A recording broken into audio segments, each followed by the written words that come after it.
کیا آپ جانتے ہیں سورہ یوسف میں کل 12 حصے ہیں، اور یہ حصے نہ تو بے ترتیب ہیں نہ ہی کوئی سادھارن انتظام۔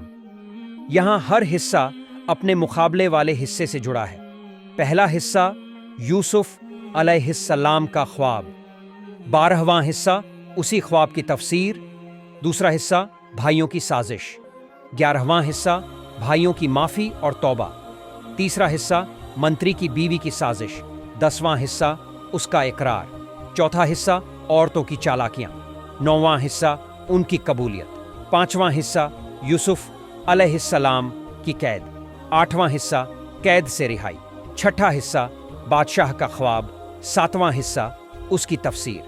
یہ کوئی عام کتاب نہیں، یہ قرآن کا الہی کلام ہے جسے رسول کریم صلی اللہ علیہ وسلم پر نازل کیا گیا۔ ان کی تلاوت میں ہر لفظ میں ایک خوبصورت اور ممتاز ترتیب نظر آتی ہے۔ اس سورہ کی یہ بے نایاب سجاوٹ اور تال میل ہمیں یہ سکھاتی ہے کہ قرآن ہدایت کا دریا ہے جو ہر زمانے میں نئے تفصیل اور تعلیم لے کر آتا ہے۔